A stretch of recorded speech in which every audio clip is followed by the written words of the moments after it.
Hi, my name is Maria Ghobrial, and I'm going to be discussing Experiment 3, which is the synthesis of local anesthetic lidocaine. This reaction consists of a two-step synthesis, which is then isolated into the form of lidocaine-free base. The first step is a nucleophilic acyl substitution of 2,6-dimethylaniline and chloroacetyl chloride. The second step consists of an SN2 reaction with N2,6-dimethylphenylchlorocetamide and dimethylamine, which then gives the final product of lidocaine-free base, which is also a tertiary amide. This experiment takes place over the course of 3 weeks.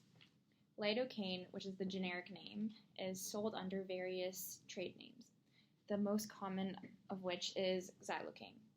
It is noted that it's relatively high anesthetic activity when applied into the skin or injected into nerves.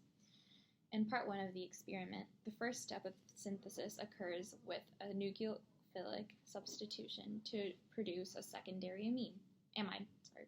2,6-dimethylaniline reacts with chloroacetyl chloride, which is an acid, and this results in the formation of N2,6-dimethylphenylchlorocetamide.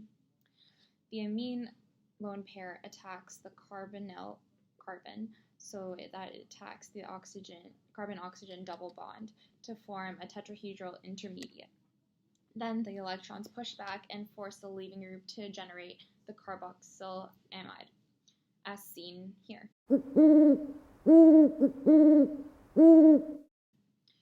The process of this consists of adding chloroacetyl chloride, 2,6-dimethylaniline, and acetic acid together. This mixture was then heated on a hot plate to substitute the reactive acid chloride with an amide. After this, water and sodium acetate was added to the mixture and was allowed to cool down in an ice bath to form a precipitate. The technique of vacuum filtration was then used to filter and separate the crystals. The precipitate was then dried over a week's time. In part 2 of the experiment, lidocaine-free base was then synthesized, which occurs in an SN2 reaction.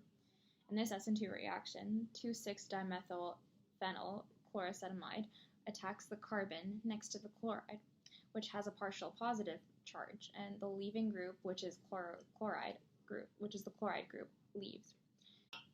In order to get lidocaine-free base as a product and diethylammonium chloride as a byproduct, toluene and diethylamine is added. The mass of the product from week 1 was used to calculate the amount needed to obtain 5 molar equivalent of diethylamine to produce this SN2 reaction.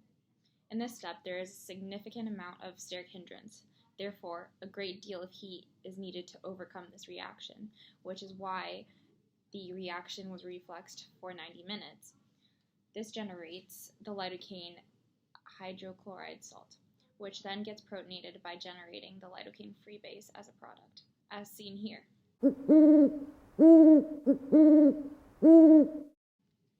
After this step, a liquid-liquid extraction was used to separate the organic layer from the aqueous layer.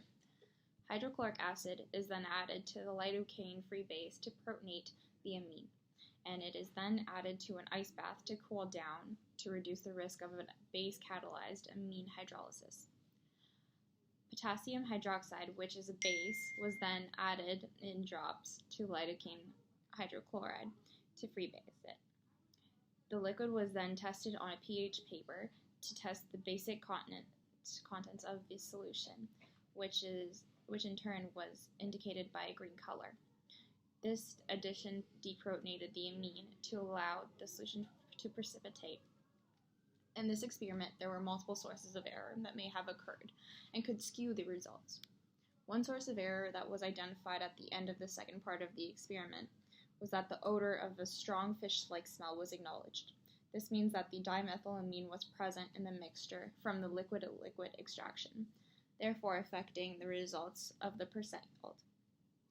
Another source of error that occurred was that some of the product was lost throughout the whole experiment, which was then due to spillage and transfers of the product.